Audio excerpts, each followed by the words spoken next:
রাহিম। অনেক ব্যস্ততার মধ্যেও আজকে একটা কন্টেন্ট ক্রিয়েটর তৈরি করতে চাচ্ছি আমাদের মাদারীপুর জেলা পুলিশ লাইন জামে মসজিদের ইমাম সাহেবকে নিয়ে। সমসাময়িক ঘটে যাওয়া আমাদের বিজ্ঞ আলেম, যিনি দারুল উলুম দেওবন্দ থেকে শুরু করে অত্যন্ত যে বিজ্ঞ একজন আলেম, যিনি কিতাবাদি বিষয়ে অনেক ভালো পড়াশোনা করেছেন। এবং আপনারা দেখেছেন কিছুদিন আগে আমাদের চণ্ডীপতি পীর সাহেব হুজুরের মাদ্রাসা অর্থাৎ আলী আহমদ চৌধুরী সাহেবের মাদ্রাসায় যে ইলিয়াস গুম্মান দামাত বারকাতুহুম এসেছিলেন, তখন তিনি ইলিয়াস গুম্মান দামাত বারকাতুহুমকে উর্দুতে প্রশ্ন করেছিলেন এবং ইলিয়াস গুম্মান দামাত বারকাতুহুম তেনার প্রশ্নের সাথে একমত পোষণ করেছেন এবং শান্ত মস্তিষ্কে জবাব দিয়েছেন এবং তার সাথে একমত হয়েছেন। এমন একজন বড় আলেমকে পুলিশ লাইন জামে মসজিদ থেকে বের করে দেয়া, তার চাকরিচ্যুত করা, এই যে চাকরিচ্যুতটা স্বাভাবিকত আমাদের হৃদয়ে রক্তক্ষরণ করেছে। তো যদি আমাদের হৃদয়ে রক্তক্ষরণ হয় এবং অনেকেই প্রতিবাদ করেছেন, এখন আমার প্রশ্ন হলো, মুফতি নজির আহমদ দামাত বারকাতুহুম কেন এইভাবে ওনাকে যেতে হলো? অনেকে অনেক কিছু বললেও আমি মনে করি যে উনি ওনার প্রাপ্যটাই পেয়েছেন। ওনার যেটা প্রাপ্য ছিল বা আমাদের আলেমদের যেটা প্রাপ্য থাকে, আমরা মূলত সেটাই পেয়েছি। কিভাবে? বিগত 9 বছর আগে একেবারে ঠুনকো অজুহাতে, অর্থাৎ একজন পুলিশ সুপারের একেবারে নিম্নস্থ 4th শ্রেণীর একজন কর্মচারীর সাথে মুফতি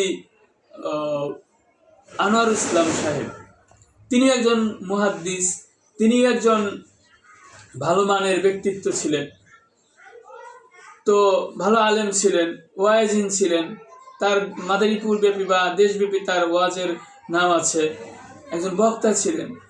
তেনাকে যখন ঠুনকো অজুহাতে বের করে দেওয়া হলো, চাকরিচ্যুত করা হলো, তখন এই নজির আহমদ সাহেব একেবারে একেবারে ইসের মতো যে তিনি তার যোগ্যতার বলে বা যেভাবেই হোক তিনি ওইখানে প্রবেশ করলেন আর মনে করলেন যে উনি বাংলাদেশের সবচেয়ে সেরা আলেম, ওনার কোনো কিছু হবে না। কিন্তু ইতিহাস থেকে কেউ শিক্ষা নেয় না। আনোয়ার ইসলাম সাহেবের সাথে যেটা হয়েছে সেটা যে ওনার সাথেও হতে পারে এটা উনি বুঝতে পারেন না। উনি মনে করছেন উনি আল্লাহওয়ালা, উনি ভদ্র, উনি সভ্য, উনি শান্ত, ওনার সাথে বুঝে এটা হবে না। আসলে কথা হলো কি, আমরা ইমামরা, আমরা আলেমরা আর একজনের পদস্খলনে খুশি হই, ওইখানে জায়গাটা তৈরি হয় এমন একটা ভাব যে আনোয়ার ইসলাম সাহেব গেছে, তাতে কি হয়েছে, আমি তো প্রবেশ করলাম, এরকম একটা ভাব। এই ভাবের কারণে তখন যদি প্রতিবাদ হয়ে উঠতো, তখন যদি কেউ চাকরিতে না যেত, এক কথা তখন যদি কেউ চাকরিতে না যেত, তাহলে আজকে নজির আহমদ সাহেবের মতো একজন আলেমকে ওইভাবে হেনস্থা করে বের করে দেওয়ার কোনো সুযোগ ছিল না। নজির আহমদ সাহেবকে 5 বছর পরে চাকরিচ্যুত করা যেত বা তাকে সম্মানের সাথে বিদায় দেওয়া যেত, কারণ তার বয়স 55, 60 সরকারি চাকরি শেষ, 60-এর পরে আর আমরা পুলিশ লাইন মসজিদে রাখবো না, এটা 5 বছর সময় নিয়ে করা যেত, কিন্তু সেটা করে নাই। ঠুনকো অজুহাতে বা না জানাইয়া তাকে ওখান থেকে পদচ্যুত করা হয়েছে, চাকরিচ্যুত করা হয়েছে। এটা এই নজির আহমদ সাহেবের মূলত প্রাপ্য ছিল।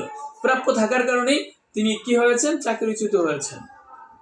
আপনি দেখবেন একজন হুজুর যাওয়ার সাথে সাথে অন্য হুজুররা, কাকা এমনিই থাক, আগের হুজুর কত দিতেন বেতন, কাকা এত দিতাম, যা আমার আপনারা যা দেন। এই যে কিছু ভাষা আছে, এই ভাষা নিয়ে বেশিরভাগ মসজিদ, শতকরা 90% মসজিদে এরকম ভাবে, বা শতকরা 90% বা 50% আলেম এভাবে মসজিদে ঢুকে, কাকা থাকতে থাকি, পরে আপনি আমার ভালো লাগলে বেতনটা বাড়ায় দিন। এই কারণে আমাদের মূল্য কমে যায়। আজকে নজির আহমদ সাহেব চলে গেছে, অন্য একজন অবশ্যই ঢুকে যাবে।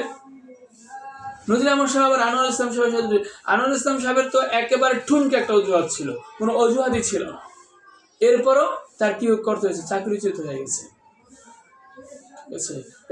এইটা আমি ভিডিওটা আমি কন্টেন্টটা তৈরি করতে চেয়েছিলাম আর আগেই, 2-1 দিন আগে, কিন্তু ব্যস্ততার কারণে পাই নাই, আজকে করলাম। তো অনেকে হয়তো আমার কথা কষ্ট পাবেন, কিন্তু না, আমাদেরকে শিক্ষা নিতে হবে। আজকে সবাই মিলে এই পুলিশের মসজিদে কেউ ইমামতিতে ঢোকা যাবে না। যদি আমরা এটা পারি, পুলিশরা ইমামতি করবে, এরপরে যা হওয়ার একটা হইবে। কিন্তু এটা তো সম্ভব না আলেমদের দ্বারা, বা আলেম বা এভাবে সম্ভব না। কারণ বাংলাদেশ একটা জনবহুল কান্ট্রি, হ্যাঁ, আবার পপুলার কান্ট্রি। এই কান্ট্রিতে এটা সম্ভব না একজন না আরেকজন। আর একটা তো আলেমদের কোনো ঐক্যই নাই।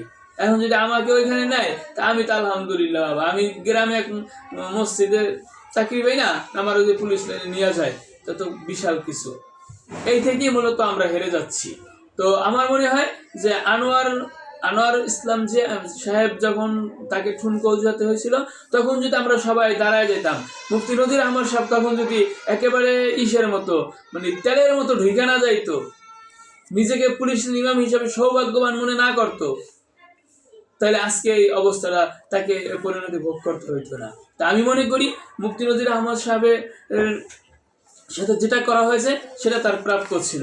এবং আমি এটাও মনে করি যে মুফতি নজির আহমদ সাহেবকে আরো 5 বছর চাকরিতে রেখে তারপরে সরকারি বিধি মোতাবেক তাকে সম্মানী দিয়ে তাকে সসম্মানে চাকরি থেকে অব্যাহতি দেওয়া হোক। আল্লাহ তাআলা আমাদেরকে বোঝার তৌফিক দান করুক, আমিন।